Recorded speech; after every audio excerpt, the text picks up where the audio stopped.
couple devoted to God and each other. He always put her first in his life. Then a break-in and a brutal murder. I think my wife has been killed also in the burglary. It was vicious. Police suspect her husband, a respected church leader, but can they prove it? We didn't have the murder weapon. We didn't have any forensic evidence. Was the wrong man facing jail? I didn't do anything. What happened to the preacher's wife? Plus, a loving husband and young father vanishes into thin Nicholas air. Francisco is missing. If you can't find him, these kids don't have a daddy then. His disappearance reveals secrets almost too troubling to be true. How did I not see this stuff?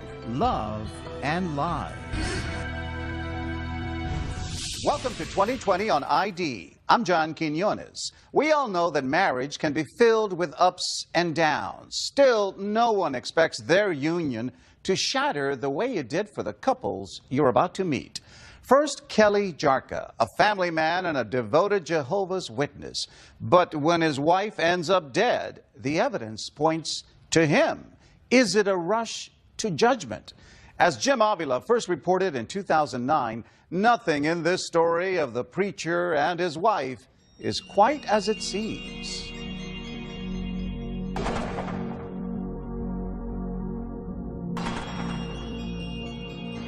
Master bedroom, bathroom. Master bedroom, bed. Blood stain on the pillow. A spring morning, police rummage through what's been reported as a home invasion.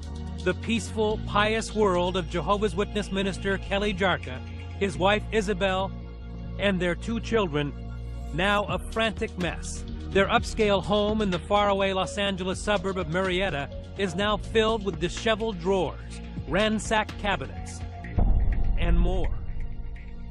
911, what is your emergency? Hello? Yes, we put in a robbery. You were just robbed? Yes.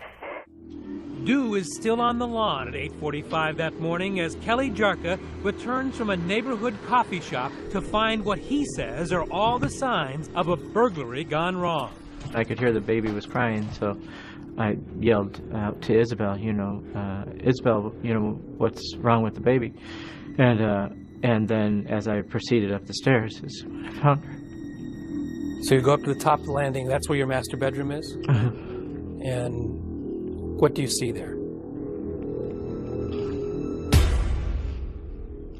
It's where I found Isabelle lying on the landing by the bedroom. Okay, what happened? Somebody, I don't know, I just got home. I pulled in, somebody tried the house.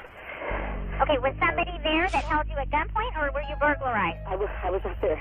You weren't there? No. Okay, so your house has been burglarized. But as you were about to hear, 30 seconds into that 911 call, Kelly Jarka reveals one more detail. I think my wife has been killed. What, sir? I think my wife has been killed. Okay, what are you saying? I think my wife has been killed also in the burglary. She was home alone with me. Okay, did you see her? She's lying on the ground with blood underneath of her. Okay, is she breathing? No. Is she bleeding? Yes. Is there anyone else in the house? No, my sister is my in-laws next door. What happened? I walked in the house. The baby was crying. I picked him up, went upstairs to look for my wife. And the house has been everything's torn up. I tried to move her and shake her, you see. She responded. She didn't. Did you talk to her at all? Yeah. What were you saying to her? Isabelle, you okay? Kelly? Okay, Kelly, take a deep breath, okay? I have a lot of people on the way to see you, okay? Where's your baby? Kelly, where's your baby? The terrifying screams you hear are from Isabelle's mother, Tina Conchola, who lives across the street from the Jarkas. Kelly runs to her house as he's talking to 911. Kelly, who's that in the background? It's my mother-in-law. And when I got to the last stair, I said, Isabelle, sweetie, answer me. Can you hear me? Move if you hear me. And she couldn't. She was already dead. But I didn't want to believe it. But she knows it's true and is already seething. Tina Canchola has made a snap decision about the murderer with no evidence. Right away, I figured that he would kill her. So what did you say to him? I say, you kill her. I know that you kill her. And he, of course, said, no, I didn't. Of course not. He didn't say nothing. He just looked at me like this. Why wouldn't he deny it? Because he knew that it was true. But why the rush to judgment? Is Tina just an angry mother-in-law who hates Kelly, and so she ignores all the evidence of a break-in? That's not the Kelly Jarka everyone else knew, a man so in love with his wife, he'd give her anything. This is their second anniversary party. We were young. She liked to joke around. So in other words, next year. Very kind, considerate person, happy. Of course, I thought she was beautiful. For Kelly, it is love at first sight, a Midwestern boy smitten by a California girl he met at church. Kelly was like always pursuing Isabelle. he was trying everything. Isabelle's family says she likes being pursued. His family saw that too. Every time Isabelle said, Kelly, I need this or I want that, he'd be like, okay, here dear, here's the credit card. He truly, absolutely loved her to death. A devoted couple to each other and to their God. Jehovah's Witnesses, the 40-year-old Isabelle, a stay-at-home mom who loved to shop and spent the rest of her time preaching door to door. Proud that her husband was made an elder in their congregation. We are very dedicated to God. Matthew 6:33 says, seek the kingdom first and all the other things will be added to you. And everything always works out. And things are working out. Nearly 20 years of marriage. The Jarka family lives well on Kelly's salary as a contractor. Their brand new house in one of the safest communities in America could be considered a perfect target for burglars. It's filled with the best appliances. In the garage, 2 luxury SUVs and a pickup truck for work. And in a nearby marina, a 36-foot powerboat for weekends. Until, on that spring morning, Kelly walks in on tragedy. It's obvious her head was on the pillow, that she had to have been asleep when this happened. It's a vicious killing. Crime scene photos show what looks to lead detective Danny Martin like a crime of passion. Isabelle Jarka was bludgeoned to death with 11 blows to the face and head. Overkill. It doesn't look like she was able to defend herself from the initial blow. And then it looks like she tried to crawl away from the assault, and she was repeatedly being struck in the head with a blunt force object. Police are already thinking the mother-in-law may be right. Their suspicion, too, turns to Isabelle's husband, Kelly Jarka. He's not crying. He's not emotional in any way. He seemed very cold and just emotionless. When we return, the cold husband on the hot seat. Why would you want your wife dead? But behind closed doors, a secret emerges. What kind of calculated malignant mind is able to come up with this many unique ways to kill somebody? Stay with us.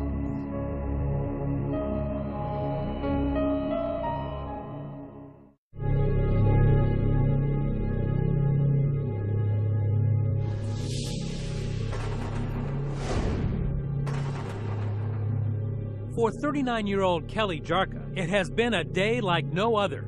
He finds his wife brutally murdered after he makes a trip for coffee. I think my wife has been killed. Calls 911 and is immediately accused of murder by his mother-in-law, and then rushed off to the police station where the cops let him sit so they can watch his body language. He's in the interview room 45 minutes after finding his wife, brutally beaten, and there's no emotion, kind of just looking at the text messages, moving his arms. I want to see, is his posture closed? Is he trying to hide something? Did you get a feeling he was trying to help you? No, I had a feeling that he was trying to limit his exposure. So when you're sitting there, why are you acting that way? I was in shock. I was concerned about what had happened, and I didn't know what to think. Now, the prosecution and even the police believe your affect was a demonstration of your guilt. Why is that not true? Because I'm not guilty of it, of course, number one. And I think our emotional state changes, especially under a dire circumstance, under a shocking event. I didn't do anything. When I came home, That's what it was. Listen to me. Why would you want your wife dead? I don't. Detective Phil Gomez is not buying it, and within an hour of this 10-hour session, he tries to provoke Jarka into confessing. I think maybe you had something to do with this, and the evidence tells the truth. You know, the evidence on the body, the evidence in the house, the evidence, the hairs, the skin, things like that.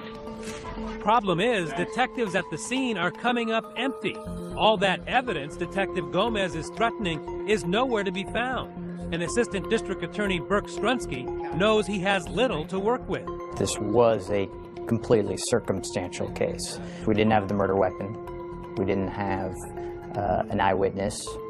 We didn't have any forensic evidence that directly tied Mr. Jarka to the actual murder itself. But while, as the detective says, evidence doesn't lie, the lack of it can be artfully framed by a prosecutor. She is gushing blood from her head, and yet he doesn't have a drop of blood on him. You believe that the fact that there was no blood on him was actually indication of guilt.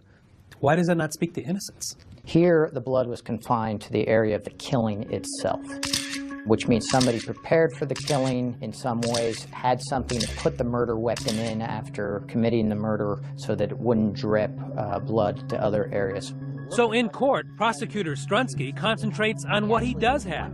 Lots of incriminating circumstantial evidence, beginning with what he considers his best witness, Kelly Jarka, in the interrogation room. So, please, tell me what you remember. Got up this morning, started getting, calls from work, and I went to get formula and Starbucks. This part of Kelly Jarka's account of how the murder morning began can be documented. Police quickly get the surveillance tapes at both the Long's Drugs, where he bought baby formula, and then moments later, he's at the Starbucks buying himself a coffee and his wife a latte. But phone records subpoenaed by detectives show he did not spend the early morning on the telephone, as he told Detective Gomez. The DA's chief investigator, Rodney Bishop, went over the printouts. He didn't make phone calls? No, he did not. I personally spoke to every single person that tried to get a hold of him that morning. And these people did not speak with him, didn't get a hold of him, and thought that was odd. So contrary to what he was telling you, not only was not on the phone, he wasn't answering the phone. He was not taking the phone calls, no. Next, the detectives go after the story of how Kelly says he first noticed signs of a break-in. And the door inside the house I saw was open. Open house. Like cracked open. And then I saw the door that comes from the outside to the garage was open also. In fact, that door from the side yard into the garage where the burglar supposedly came in appears to have been forced open, kicked in, leaving wood fragments on the garage floor. But police believe that Jarka kicked in that door to fake the burglary, because on the bumper of the car Kelly says he was using at the time his wife was being murdered by a burglar is a small paint chip that matches the door frame. Which would indicate that when that door was forced open and the door jamb falls onto the car that's already parked there, Mr. Jarka's vehicle, that's where the paint transfer came from. So the car was there, presumably he was there. Correct. And the police are especially skeptical of Kelly Jarka's next tale. And I see like everything's torn apart. The drawers are pulled out, her jewelry cabinet was all thrown around. The kitchen area. Going in and seeing the scene and starting to think, hey, this looks staged. There were a great deal of drawers in the kitchen, the bedroom, that had been taken out and actually removed from their track. It was odd that somebody took the time to actually remove these from the mechanism.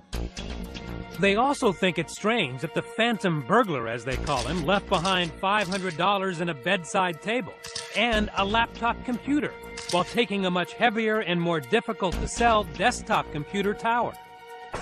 But all that pales to this bombshell. What the prosecutor says is the clear motive for Isabelle Jarka's death. He did it to make $1.3 million in insurance. 3 weeks before Isabelle was murdered, Kelly Jarka arranged for 3 new insurance policies on the wife he had never insured before. He is vague about them during his interrogation. I didn't even know who the policy is. We had a friend who got sick like a year or something ago, and so she wanted me to get life insurance and everything. But that's recently. It's probably not even in effect yet. I don't know. But the policies were in effect when Isabelle died, and while Jarka told police he didn't know where his wife kept them, the documents were found in a file cabinet with his, not Isabelle's, fingerprints on them. You would have to be an idiot to take out life insurance on somebody 3 weeks before. I don't know how anyone would think that they could do that and get away with it. But the prosecution claims Jarka was desperate enough to be reckless, high living, leaving him deeply in debt. He shows the jury this bank letter dated days before the murder, warning him that he is in default, 2 months behind on his mortgage. Things were really coming down to the wire as far as foreclosure on the house. And Isabelle's mother says there was enough financial stress at home for her daughter to openly threaten divorce. Mom, if I go, me and my kids to your house to live with you guys, do you agree for me to stay there? And I say, of course. Not enough incriminating circumstantial evidence yet? Here's another smoking gun. One of those laptops left behind is jammed with suspicious entries. Those searches give you a glimpse into the mind of a psychopath. The thought process that goes into even thinking about how many ways that he could kill his wife shows a demented resolve and planning to end Isabelle's life. Among the shocking Google searches, poisons that cause instant death, how long to medically suffocate, how to drug overdose, can you suffocate from a pillow, cyanide and suicide, can a BB gun kill you, how long does it take to suffocate, the best way to die, and how long to wait to remarry. Chilling. I mean, what kind of calculated malignant mind is able to come up with this many unique ways to kill somebody? Even Jarka's own public defender, Aaron Kirkpatrick, was shocked by what was found on Kelly's computer. It's very harmful. When I saw the computer searches at first, I was very concerned. But just the computer searches alone is not enough evidence. Kelly Jarka spent a year in jail waiting for trial, and then never took the stand to defend himself or proclaim his innocence. But he does sit down with 2020, and when we return, the fallen minister's first interview as we confront him with the evidence. Why would she be asking these questions? Stay with us.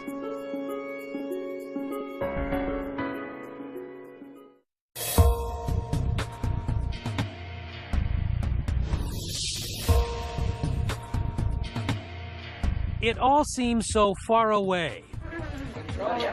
There you go. The Jarka's 19 years of happy marriage, suddenly a distant memory. 911, what is your emergency? Marred by Isabelle's murder and the May 2008 arrest of her husband, Kelly. A nightmare that began with the early morning discovery of her body, as Kelly Jarka told police just an hour later. I ran over there and it's, you know, and I couldn't move her. Did you end up rolling her over? No. What did you notice about her head? Just that it was all the blood. Do you think she was dead? Yeah, I thought she was shot or something happened. Is this a guilty man talking? How do you forget that you had to step over your wife's body, get your baby, come back with your baby, and then step over your wife's body again? Right. He left all that part out. The detectives say they are struck by his lack of emotion and odd behavior. They think it's circumstantial evidence of guilt. Everything is pointing towards you. I want to get a reaction from Mr. Jarka. An innocent person is not going to let me sit there and accuse them of brutally murdering their wife of 19 years. No, Jarka says that's not true at all, that Gomez had already made up his mind and would not listen to his pleas of innocence. Watch. Okay? I didn't do anything. Listen to me right now, okay? I'm telling you right now. Don't, okay? Don't tell me that you didn't know what was going on. Don't tell me you didn't have anything to do with this. Don't tell me that you didn't do anything. You can't tell me that because I'm not going to believe you and neither is anyone else. Were the police rushing to judgment? Jarka holds to his story even when Detective Gomez lies, as police are allowed to by law during interrogations, claiming forensic and direct evidence that simply did not exist. I'm telling you, there's all kinds of trace evidence out there. There's evidence under fingernails. There's evidence in carpet. There's evidence in beds. There's evidence all over the place, okay? What was the evidence against you? There was none. No physical evidence. They didn't find your DNA on your wife? No. Any hairs, fibers? No. To find the murder weapon? No. They tested me as soon as I was interviewed for DNA swabs, fingernails, hair, everything. I had no altercation marks or whatever on me. No blood, anything like that. And were there clothes found in your house with blood on them? No. How about the drains? Were those looked at? Yeah.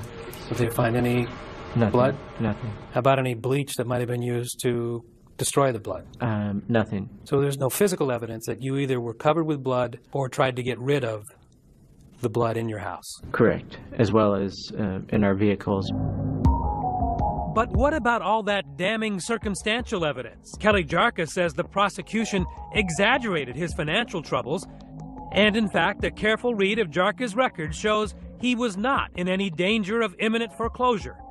Defense attorney Aaron Kirkpatrick. And then he make a payment, might get a little behind.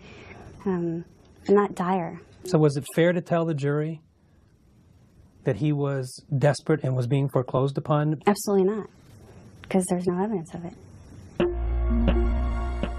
Despite what his mother-in-law says, Kelly Jarka denies any serious marital trouble.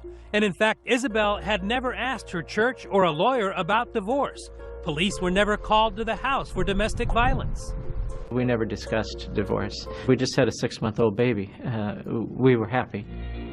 But what possible explanation could he have for those sinister computer entries about death, remarriage, and insurance payouts? First, he says the computer had no password on it and claims his wife made those horrific searches. Who was asking these questions then? I would have to say Isabelle. You know this woman pretty well. Mm-hmm. Why would she be asking these questions? We did co-sleeping with our baby. She was concerned for his safety as far as suffocation, things like that. Wanted to remarry after death. She had a friend who lost her husband in death. But there's a lot here about how to kill someone. There were also searches at that exact same time for things that only Isabelle would search for. Beading, how to make necklaces, stores like Claire's, I think is one of them. Piles and piles of circumstantial evidence, a 3-week trial filled with it, but nothing to connect Kelly Jarka directly to the murder. Are you surprised that you can go to prison for the rest of your life on circumstantial evidence alone? Very. To be able to convict someone of a crime when there's no evidence against them other than a theory is unthinkable, especially in something so serious as this. You must impartially compare and consider all the evidence that was received throughout the entire trial. And just before the jury is sent to deliberate, a powerful message from the judge that should help Kelly about how circumstantial evidence is to be used. If there are 2 reasonable interpretations to that circumstantial evidence, and one of those interpretations points toward innocence, they must accept the one that points toward innocence.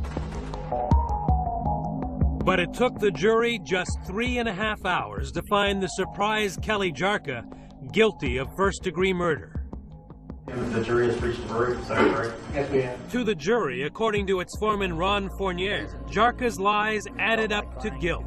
There was no smoking gun, no eyewitness, no bloody clothes, no bloody murder weapon. But after 3 weeks of day after day after day being exposed to one lie after another, it just kept adding up that this nice gentleman sitting over here could have done it. He's the only one who could have done it. So there was no dissension on anything. Not one person said, yeah, but a burglar could have done that. Not one. At the sentencing hearing in November 2009, his life in ruins, his ministry shattered, his children taken away and given to their aunt, Kelly Jarka made one final attempt at judicial mercy, sticking to his story that he was framed by circumstance and overzealous police for a crime he could never commit. Tragically, I've been accused of this horrendous crime, and that sickens me. Such a horrible thought cannot even come up into my mind or my heart. And now, with plenty of tears in his eyes, he professes his love for the wife he will never see again. My heart aches constantly. I long for her smile, her touch, her smell, her love. But the last word comes from the judge. Unimpressed by the lack of direct evidence, he tells Jarka the circumstantial was overwhelming. And the defendant's conduct and his actions of murdering his wife of nearly 2 decades, and the planning and the deliberation, the deception, and coupled with that brutality and that violence and those horrific injuries that he inflicted on his wife, are chilling and disturbing. Finally, after chastising Kelly Jarka for showing no remorse, he sent the fallen minister off to life in prison without parole, with these words ringing in his ears. The court can't offer any reason, any comfort other than to say pure evil. That's all it is, pure evil. People are going to remember this case because they're going to reflect for a moment. They're going to tremble when they hear the name People versus Kelly Lee Jarka. Kelly Jarka appealed his conviction, and it was denied. The couple's children went to live with Isabelle Jarka's sister, and as of 2011 are reportedly doing well. Up next, a husband and a father who suddenly disappears. The search is on for a SeaTac father who's joined the search for a missing man as new clues. And he leaves behind a trail of secrets. There's a bit of a dark side to him, troubled. Stay with us.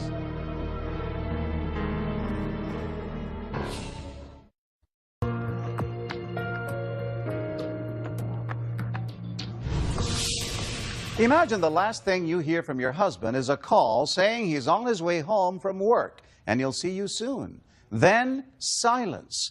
That is, until his deserted car is found and the tough questions really begin. Was it foul play or something even more sinister going on? Here with a story he first reported in 2010, Jim Avila. The search is on for a SeaTac. Dozens joined the search for a missing man as new clues. Searching the bank and... It roared across Seattle's front pages. Breaking news on TV. Not seen since Wednesday. February 2008. Family man Nicholas Francisco, gone missing on his way home from work. Wednesday night today. Simply disappears. Search is still ongoing, and there's not any... loves us more than anything. Who was this 28-year-old young man from the Northwest? He had built a life and family with Christine, a small-town co-ed he met 9 years earlier by chance at art school. In walks this guy, a very good-looking guy, and honestly, my jaw dropped. Attractive and kind of funny, ready to joke around with the guys, like his best friend, Matt Donovan. He was a great guy to be around. He was kind of a little bit crazy. The guy sticking his head out the window, yelling and screaming as we're driving. He says both Christine and Nick shared difficult childhoods. His father walked out on Nick when he was just 16. But that didn't scare him away from marriage.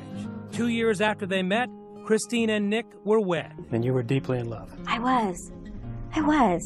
He was everything that I had dreamed of. I felt like Cinderella. Christine's family secret, she says she'd been abused as a child, but now had finally found someone she trusted in Nicholas. When you're a little girl and you're thinking about your knight in shining armor, he was it.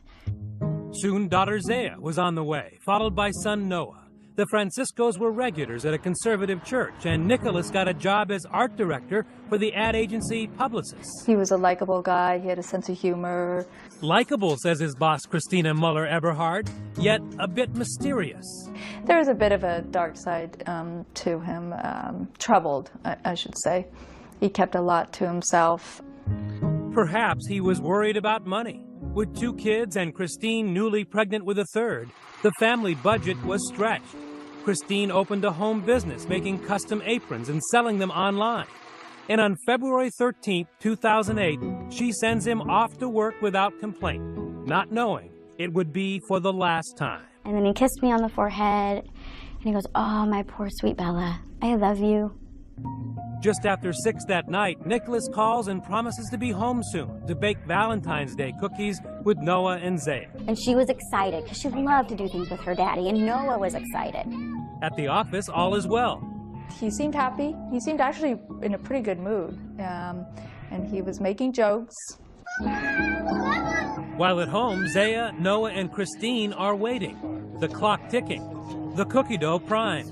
When he didn't come home, what happened? She looks at me and she goes, Mommy, why didn't Daddy come home and make cookies? And at that point, I was a little irritated, a little angry, because he broke a promise. So by 9 o'clock, you're starting to get a little agitated. I was worried. I was really worried, because I wasn't like him. He always called me.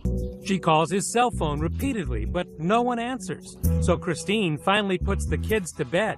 And at 10 o'clock, she calls 911. She said, if he's still missing in 3 hours, call us back. He said, okay. So I paced around my house for 3 hours. Christine does what she can, frantically calling hospitals, friends, and family. No one has heard a thing. And at 1 in the morning, now desperate, she calls police back. I said, you don't understand. He's not the same as every other man. This man wouldn't leave me. He wouldn't just walk out. Police react quickly for a missing persons case. Detective John Holland is assigned the next morning and finds little suspicious. We had no known motive. He wasn't in the drug world. No. He didn't have people who were on the outskirts of society. He didn't associate with them. No. He was pretty much a homebody. That's correct. And outside the police station, an army of friends and family, church members and co-workers organize a massive search, led by family friend Lee Brown. Following his usual route home, we cut that area up into like 5 different areas. We drove for probably a solid 6 hours. Missing posters go up. The ad agency where Nick worked hires a private eye and shuts down his entire department to hit the streets and hand out flyers. We were worried. We were really worried. One of your coworkers go missing, you want to do something about it. Hi. We have a friend of ours that's been missing since Wednesday. I don't know if you've seen it on the news. Out-of-town friends show up, including best buddy Matt, who consoles Zaya and the very young but very concerned Noah. He asked where his dad was, and it just killed me. It tore me up inside because, I shouldn't have to answer this question for him. His dad should be here. Then the news media kicks in. First local TV. And if you can't find him, these kids don't have a daddy then. The Seattle paper. And the story goes national on the America's Most Wanted website. Suddenly, Christine is flooded with not only volunteers, but donations. The community was amazing.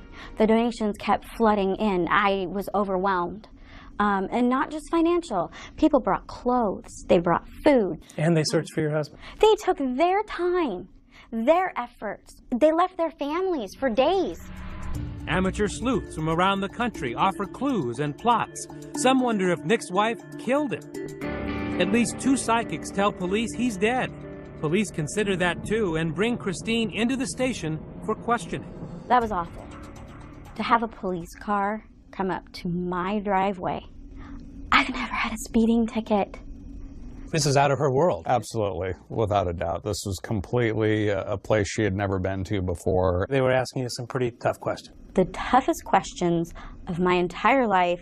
I was accused of things that never even crossed my mind. Like what?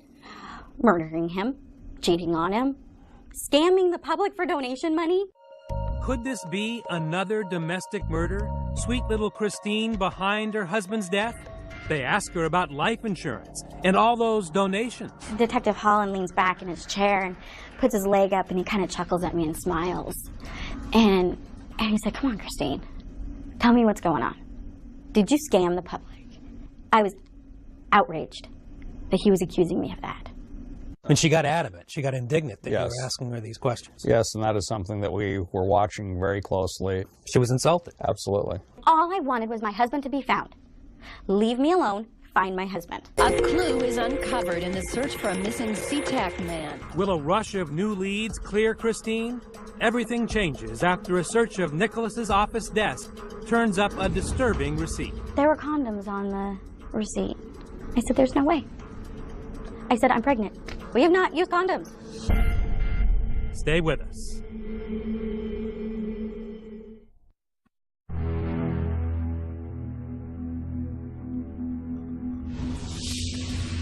Where is a 28-year-old devoted father of 2? Hello, everybody. There has been a big break in the search for a missing SeaTac father. Nicholas Francisco's red Toyota had just been found, 6 days after he disappeared on his way home from work. But when detectives search it, they are hit with another surprise. As far as foul play was concerned, anything in the car, was there any sign of struggle? No. No blood? No. Dogs are brought out to try and find Nick's scent, but nothing. Still, the community does not give up. It gave us some more hope, so we actually got another search party together right there in the middle of the condo complex at night. Bring him home soon, in Jesus' name. Amen. Amen. It was pretty heartwarming to see this many people want to get involved. Christine, thank you for being with us. Absolutely. Christine takes to the airwaves, trying her best to keep the search fresh. According to my research, your husband has no history whatsoever of disappearing. You're right. He wouldn't do this. Even if he was 15 minutes late in traffic, he would call me. But not this time. This time, Nick is gone. Detective Holland checks every dead body that turns up in the area and tries for days to get Nicholas's cell phone records, but can't get permission from the court. In the words of one of the judges, it's not against the law to become a missing person. If you had a murder scene, you would have been able to get the cell phone records right away. That would have had them in a day. But police are much luckier at Nicholas's job site. Here, they are allowed to search his office, and what they find changes everything for the detectives and even more for Christine. They said, well, we found a receipt on his desk. And I'm like, okay, so what? Everybody has receipts. And they said, well, it's what was on it. There were condoms on the receipt. I told the detective he was mistaking. I said, there's no way. I said, I'm pregnant. We've been trying for a year to have a baby, and I finally got pregnant. We have not used condoms. The person at the register made a mistake. Christine's life is crashing down around her. First, condoms she knew nothing about. Then on Nick's computer, evidence from financial records that her beloved and trusted husband is hiding money in a secret account. That account was used to pay for things he didn't want me to know about. She can see from records that he's been eating out while she's been struggling to feed the kids. And back at the police station, Detective Holland has finally obtained those cell phone records. And what'd you find out? Nicholas Francisco had a double life. Nick had been living a secret life, making calls to other women he was dating on the side. How awkward was it to have to put it in black and white to her that her husband had a second life? It was either that or deliver the other news, and that he was a victim of a homicide or foul play. Detective Holland showed her evidence that Nick was not only cheating, he was a player, a swinger, with internet names like Funtime Steven and Horny Steven. His MySpace page listed his interests as women, couples, sex, nudity, and his sexual orientation as bi. Some of that money in the secret account was used to pay for adult websites specializing in hooking up. He was soliciting sex. He put pictures of himself out. When I saw those pictures, I felt so sick. It was too much. It was just too much. Clues lead police and Christine to an anything-goes sex club in Seattle, salaciously called The Wet Spot, as well as a local bar where he met swingers at their weekly parties. I feel like an idiot. How did I not see this stuff?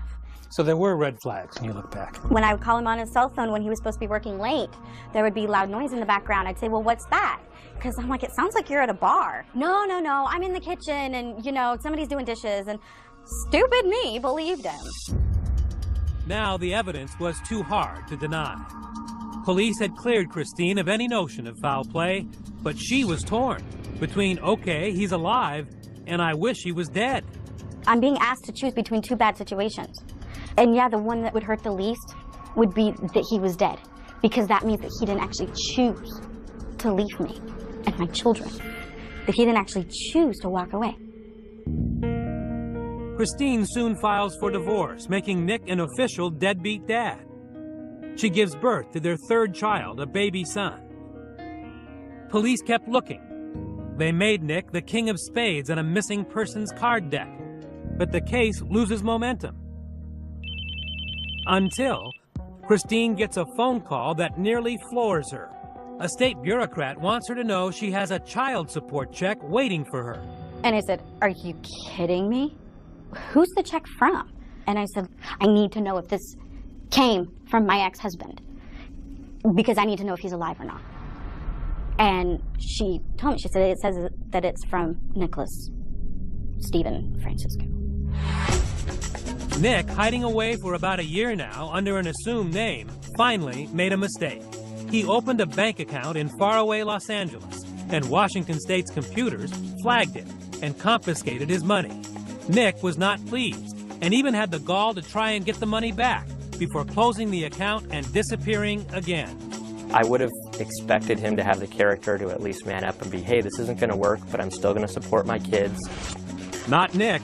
He doesn't even want to see pictures of his kids when we track him down outside his new home in Los Angeles. I'll show you a couple pictures maybe you want to see of your kids. Tell us why you would, it's near almost Father's Day, and why you wouldn't want to see them or abandon them. Can you tell us at all about what happened? Why'd you leave? We tried to ask how he could tear his family apart like this, but he wasn't in the mood to share his secrets. This from a man whose own father left his family when Nicholas was 16. He yawned. Are you serious? I'm serious. That hurts that we meant nothing to him. I think that's the only way he can deal with what he's done. If he engages at all, the weight of the whole situation hits him. And so he completely pushes it all away so that he doesn't have to feel any of it. Nicholas Francisco won't speak for himself now, although one Seattle reporter did manage to ask him if he felt guilty about wasting everybody's time, energy, and sympathy. His answer, no, they did it for selfish reasons. It doesn't surprise me. It's what people do. They want to feel good about themselves that they're doing something. Not exactly what those friends and co-workers who spent their nights and weekends searching for what they now label a deadbeat wanted to hear. I think we were all pretty pissed off, to be honest. It's like, wow, you're gotta be kidding. You just feel like you've been played for a fool, and now he's going to get away with it. Ex-wife Christine lost their house to foreclosure.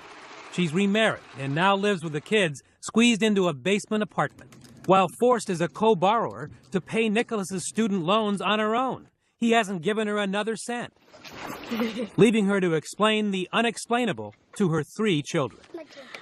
She still remembers Daddy. Oh, yeah. We remember the good memories, and we cry together about the good memories.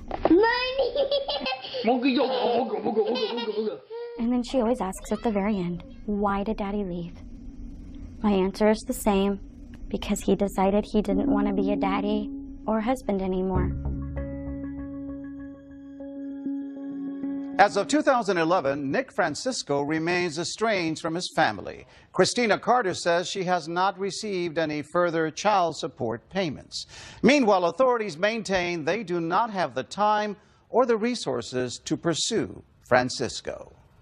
I'm John Quinones. Join us next time for another edition of 2020 on ID.